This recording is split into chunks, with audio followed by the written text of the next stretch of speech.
Hey guys, welcome back once again with another Blue Eyes video. This time I've made a lot of great changes and added some new spice. And believe it or not, I have at least 4 outs to the Gouki board. I'm not lying, 4 outs. And you're going to see like what those are. And hopefully you guys will consider this deck into consideration because Blue Eyes is a really good rogue status deck. And it's still really powerful. And especially with Summon Sorcerers and Link Karibo, now that you have easier access to Link Karibo especially, it gives the deck a lot more synergy than it ever did. And Summon Sorcerers really boost up my play capabilities as well. So anyway, I'm going to go and show you what I got now, and I'll explain like how you out the extra Link Gouki board with this deck. So let's go ahead and start things off. So starting off, of course, you got your standard 3 copies of Blue Eyes White Dragon. I mean, since this is your main monster, obviously you're going to be running him at 3. And plus, for a normal monster, he's still one of the strongest ones for 3,000 attack points. And definitely does a lot in the fact that his support really works so well, is that you can bring this guy out real easily without tributing monsters, of course. Moving on, we got 3 copies of Blue Eyes Alternative White Dragons. Gotta run it at 3. Lets you reveal 1 Blue Eyes White Dragon, and you can special summon this card from your hand. And once per turn, you can target 1 monster on the field, destroy it, and of course you can't attack on that same turn, but generally that doesn't really hinder you because you could always just get into like Link, Synchro, or Xyz plays, even fusion, contact fusion ones as well. Which, by the way, guys, I decided to take off most of my fusion monsters. I'm only keeping 2 right now, mainly because they do not require any type of fusion card to summon them at all. And of course, we got, moving on to is Dragon Spirit of White. Real excellent card. This card counts as a Blue Eyes. And this card is always treated as a normal monster while it's in your hand or in the graveyard. So, when this card is normal or special summon, you can target 1 spell or trap card your opponent controls and banish it. So, this helps get rid of back row, and also, if your opponent controls a monster, you can quick effect, tag out, and special summon a Blue Eyes White Dragon from your hand. So, really powerful, and definitely a great addition to the Blue Eyes support. So anyway, last of our boss monsters, and believe it or not, you guys are going to enjoy this. So this is where this is one of my first outs to the Gouki Extra Link board. But we now run 2 copies of Cyber Dragon. I know what you're thinking. What? Cyber Dragon? Yeah, actually Cyber Dragon is really powerful in this deck. I was a little worried that he was gonna brick out my deck like a lot, but apparently he doesn't. In fact, he's perfect because like, yeah, you could run Raw Sphere Mode, but the thing is, Raw Sphere Mode is very risky. And at times it can break you out, especially if you open it up a little too early, or if you don't have, or if your opponent kind of catches on what you're up to. It just doesn't work as well. But Cyber Dragon's great because it only requires, even if your opponent gives you Ibly, you could just get rid of that Ibly, normal summon this card, and you could still get a lot of plays going because this deck is built mostly on special summoning, not just on your normal summon. But even then, like if your opponent, say, didn't give you Ibly, but he has the full Gouki board, just special summon this card because you know you have no monsters and he has at least 1 or more. Contact fusion, make your Mega Fleet Dragon, and essentially just like kind of put a stop to their extra link. So like not only do you get rid of their Link Karibo and their Nightmare Mermaid, but their Trigate negated is gone. Like they cannot negate anymore. And then that's where you really start to like punish your opponent for like wasting all that time filling up his board and all that stuff. Because yeah, Cyber Dragon I think is one of the best cards to run right now. So definitely check it out. So moving on from our main monsters, we decided, well, from our boss monsters, we move on to the support cards. We got Triple Stone of Ancients. Great card because, you know, the end phase effect is not once per turn, so if you manage to get 2 stones out in 1 turn to the graveyard, you can special summon 2 Blue Eyes, for example.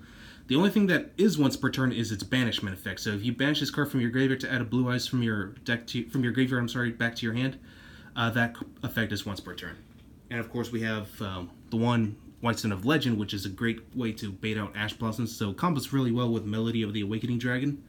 But if this card is sent to the graveyard, you'll still be able to get a Blue Eyes White Dragon from your deck to your hand, so definitely run that, of course.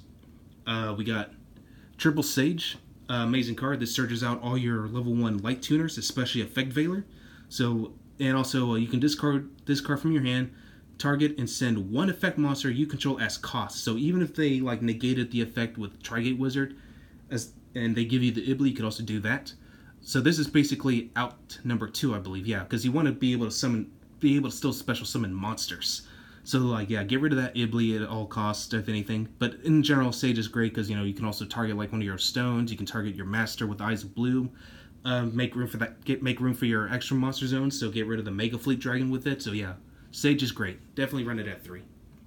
Next up, we got Master with Eyes of Blue. Now, of course, you will encounter the Topologic Gomblar Dragon thing, like, where they try to, even if they don't successfully complete the extra link board, but they can still get a Trigate out and, you know, get you with negates and give you the Ibly. Master is another good way to deal with that because you can get rid of that Ibly, shuffle him back, and special summon 1 Blue Eyes from your graveyard. So if you're forced to pitch any cards from your hand, definitely get rid of that Master and a Blue Eyes at least. That way you don't have to worry about it later.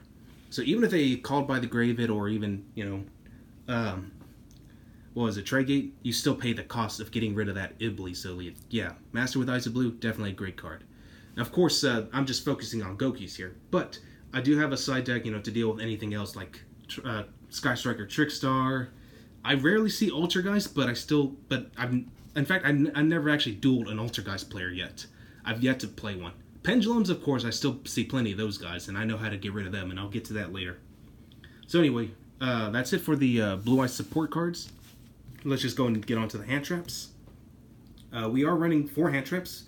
One of them is searchable and recyclable, so just be careful on how to actually use it. But first we got triple Ash. Oops. So yeah, 3 Ash Blossom and 1 Effect Veiler. Again, this is searchable, and thanks to Master with Eyes of Blue, you can literally get it back to your hand as well. So Effect Veiler is practically infinite in this deck. And it's a tuner as well, so it really comes in handy when it needs to be. And yeah, that's it for the monsters. So moving on to the spells and traps, we got Triple Melody. Can't play a Blue Eyes deck without 3. This searches out both your alternative and your Blue Eyes White Dragon. Triple Trade-In. This deck has a lot of excellent draw power. And of course the God card, Triple Return of the Dragon Lords, because lets you special summon any level 7 or 8 dragon from your graveyard. And if your dragon type monster or monsters would be destroyed by battle or card effect, you can banish this card and you can protect them for that one time. Now this is another spicy tech card, so this is generally out number 3. We got 2 copies of Forbidden Scriptures. So this card is a really good card because it's not once per turn, and it's also a good way to bait out the Trigate Wizard effect. So if you open up with 2 of those, you will not have to worry. Again, it's not a hard once per turn at all, so you could still play it again. But what this lets you do is that if a monster battles an opponent's monster during damage calculation, negate all other card effects on the field until the end of the damage step. So like cards like Link Karibo or even Honest, if people still run that, I'm pretty sure there are, but this is where things get interesting. Not only does it negate all other card effects on the field, but all monsters must battle in their original attack and defense strength. So like, yeah, Honest will not work against this card because, like, again, even though Honest takes place during damage calculation, Forbidden Scripture specifies that monsters must fight in their original attack strength. So that means they cannot modify them or anything. Not even Moonmere Shield can beat this card. But yeah, like, so yeah, it's a good way to, you know, like, this also helps you get rid of the Nightmare board like Phoenix and Cerberus, because, you know, Phoenix protects your opponent's monsters from battle. This cancels it out. And yeah, Forbidden Scripture is just like a nasty card to like really hurt the Gouki board, because you need to be able to break through and get to your opponent's life points as quickly as you can. So that's why Forbidden Scripture really comes in handy, and the only reason I run it at 2 is because I want to be able to have a good chance of drawing into it. So anyway, moving on, we got 1 Dragon Shrine. You can run it at 2 if you want. Like I have another one on the side. We got Foolish Burial, which helps you get your stones to the grave faster. And this also helps me get Cyber Dragon to the grave in case if I don't open up with it. But if I open up with like Monster Reborn or Soul Charge, it'll come in handy then. Next up, we got 1 Pot of Desires. I don't like to run it any more than that because it has been considerably risky. I only play it when I have to play it. And usually by the time I get everything I need in my hand or in the graveyard, then that's usually when it's safe to play your Pot of Desires. 1 for 1. Of course, it's only at 1. 1 Silver Scry. Soul Charge. And finally, Monster Reborn. And that's it for the main deck. That's 40 cards exact. So yeah, that's why I like to keep it. And no more than that. So moving on to the extra deck.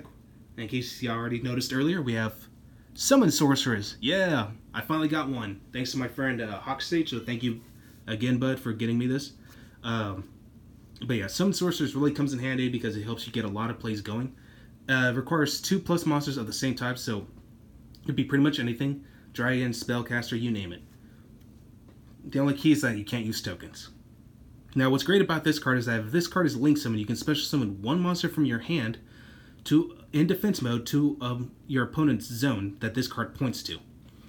And then you can special summon one monster from this, one monster of the same type to a zone this card points to, and this is from your deck, by the way. And it has to be also in defense mode, but its effects are negated, but that's okay. Usually what's great about that is, like, you know, you can bring out like a regular blue ice white dragon later and then just like give your opponent, like, let's say one of the Stones of Ancients, and you're going to beat over that thing anyway, and it's going to go back to your graveyard. So you can still like get more White Stone of Ancients to the graveyard and still pull off like plenty of plays, so that's why Summon Sorcerers is so great. We also have Link Kariba, which gives the deck a lot of good synergy, because we run a lot of level 1s. And summoning Link Karibo is like real simple and comes in handy when it needs to be, so that's why I run it. But that's it for the Link monsters. I don't really run any more than that because the deck is not too reliant on its extra deck, but it does help a lot just to give the deck a lot of synergy and just like really punish your opponent with a lot of good plays.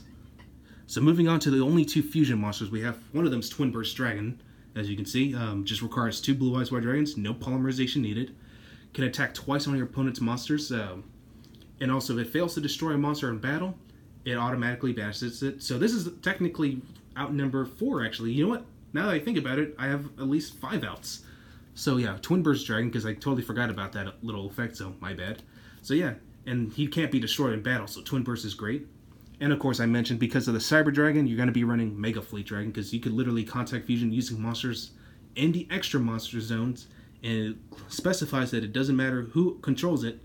It can be from either person's side of the field to the graveyard, and its original attack becomes 1,200 times the number of materials you used. So if you use both extra monster zones plus your Cyber Dragon, that's 3,600. So that's a really good. So that's why Chimera Tech Mega Fleet Dragon is so great. We run some Synchros, of course, since we have a bunch of tuners. We got Blue Eyes Spirit Dragon. Keeps your opponent from summoning 2 monsters at the same time. So this is what I generally use against pendulums. And also, once per turn, you can negate 1 graveyard effect from your opponent's graveyard, so that's why it's really good. We got Black Rose Moonlight Dragon, which is a target you use to tag out during either player's turn with Blue Eye Spirit Dragon. It's a good way to cancel out the Firewall Trickstar OTK combo, just to bounce back that Lilybell, but only do it when he's already used the effect of Lilybells. Don't time it wrong, okay? That's all I gotta say about that. 1 is Zero Eyes Silver Dragon. Of course, it protects your dragons and keeps them from being targeted or destroyed by card effects until the end of the next turn. And during your standby phase, you can special summon 1 normal monster from your grave. So really great card. And finally, 1 Crystal Wing Synchro Dragon. Of course, we sought out Glow Up Bulb, but I forgot to mention that, which makes it a little bit easier, but even without Glow Up Bulb, it's still possible to make, so that's why I still run it. So yeah, definitely great cards to run. I highly recommend these. And of course, we got a big selection of Xyz monsters. Eventually, I'll pick up at number 38. I'm just waiting for the promo one from the Cybernetic Horizon Special Edition that's coming out pretty soon. So for now, I'm just filling in with Divine Dragonite Felgrand. Once per turn, you can during either player's turn, you can detach 1 Xyz material, target 1 face-up card on the monster on the field this turn, and it has its effects negated, but it's unaffected by other card effects. So you can essentially just target one of your own Blue Eyes White Dragons and just protect it from card effects. We got Galaxy Eyes Cypher Dragon. We don't really use it for its effect though, just letting y'all know. But if we do have the opportunity, like if we have Summon Sorcerers out and this guy at the same time, go and use its effect to take control of one of your opponent's monsters. Let it become Galaxy Eyes Cypher Dragon, and then just go into a Cypher Blade Dragon or a Full Armor Photon Dragon. Both of them pop cards, and Cypher Blade, like if it's sent to the graveyard, you can special summon 1 Galaxy Eyes Cypher Dragon from the grave. We also have out number 5, Galaxy Eyes Tachyon Dragon against the Gouki Nightmare board. Amazing card. So generally, like what I like to do is break the board, with Galaxy Eyes, or with the Cypher Dragons, I'm sorry. And then get rid of that Mega Fleet Dragon and make me some room, and then go into Galaxy Eyes Tachyon Dragon with 2 level 8s, detach 1 Xyz material at the start of the battle phase, and then all face-up cards except itself have its effects negated, and also this dragon can attack twice. And if your opponent activates any card effects during the battle phase, this card automatically gains 1,000 attack and defense points. So it's a good way to like really beat over those nightmare cards, just to break the co-linking thing. That way your opponent's monsters are basically just sitting ducks at that point. And for the last card, we got Galaxy Eyes Dark Matter Dragon, because the point of this deck is to get all your dragons into the graveyard as quickly as possible, and that's why it's like Dark Matter really is really relevant. So moving on to the side deck at last, we got 2 copies of Godarla. You know, this helps against Sky Striker, Trickstar, and plus or just pure Sky Striker in general, because Sky Strikers rely on not having monsters in the main monster zone, so Kaijus are definitely good. You could also replace these with Kumungus or Gamma Seal, whichever you prefer. I only had 2 copies of Godarla, which right now all my other Kaijus are sitting in my dinosaur deck right now. And I really didn't feel like taking them out and just put them in for the sake of this video. So for now, Godarla's gonna have to do.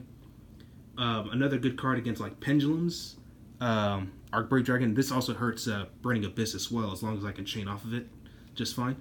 But Arcbreak Dragon, when he's special summoned from the graveyard, you get to banish all face-up spell and traps on your opponent's side of the field, and also he gains 200 attack and defense points for each card that was banished. So really powerful card. This helps get rid of the scales, because you know when it comes to pendulums, get rid of their scales. That's just all you got to do. 1 Maiden with Eyes of Blue. I don't main deck it anymore just because for obvious reasons, but Maiden is still a powerful card. I still like to run it against certain decks, and this really helps me out. Against other decks other than Gouki, so Maiden is still a great card. And of course, as I mentioned, we've got Glow Bulb, which also helps. So sometimes if it's not the Gouki players, I'm pretty sure, if I'm sure my opponent's not playing Gouki, then I'll switch out with the Cyber Dragons and switch in Arcbrave and Glow Bulb mainly. So that's pretty much it for the monsters on the side. Sorry if I'm keeping them too far off the camera. I keep thinking there's gonna be plenty of space, but I forget I'm recording off the phone. So anyway, moving on with the spells, we got Double Twin Twisters. Just, to deal with back row against Ultrageist. This is really your best way to that. Even Trickstars tend to like to use a lot of back row, so definitely get rid of that. We got Dragon Shrine. Let's see, what's next? Oh, Card of Consonance. I don't like to main deck this anymore because it has, there have been times I opened up with it, but I didn't have a level 1 Dragon type tuner, so it bricked me out pretty badly. So that's why I don't main it anymore. We got Revival Rhapsody, which is another good alternative aside from Soul Charge if you prefer not to pay your life points. The reason I just cited out is because it's really a card that's built to go first, and the fact that you need a spellcaster to use it, which isn't a problem for my deck, but the biggest problem with the card is that your opponent takes no battle damage the turn you activate this card. But again, if you're going first, it really doesn't matter. If you can manage to get 2 dragons safely to the graveyard, without any ghost spells or anything like that, then definitely play that and bring back your dragons to start getting into your Synchro, your Link, even your Xyz place a lot better. We got another Silver's Cry. Sometimes I always like to build in another one just in case if it's needed. And finally, I wouldn't say finally, but we got Dragon's Fighting Spirit, which is really powerful. So this is generally out number 6, on the side at least. But it is situational at times, so that's why I don't main deck it, but it does come in handy if I do need it. You target 1 dragon type monster you control that was special summoned this turn. For each monster your opponent currently controls that was special summoned this turn, it gains 1 additional attack during each battle phase. So I noticed that this card is really powerful against the Topologic Gumblar combo, this Gumblar Dragon's a trigger effect, and if they special summon it during your own turn, but you can still manage to get out of that board, this is a great card to run. This also helps against Trickstar players too, because sometimes they'll banish Trickstar Reincarnation from their graveyard just to special summon one of their monsters back to protect themselves. So you're essentially just giving your dragon type monster an additional attack, so that's why it's so powerful. We got 2 board wipes on the side. Of course, we got 1 Burst Stream of Destruction and Raigeki, but I prefer Raigeki over the Burst Stream just because if you use Burst Stream, Blue Eyes is not allowed to attack on that turn. And then the only trap we run on the side is Solemn Judgment. I know what you're thinking, really a trap? But you never know. So that's why it's just a side card. So anyway, hopefully you guys enjoyed that. I hope you really take it into consideration and give this deck a try. And let me know in the comments of what y'all think. So I'll catch you guys again next time.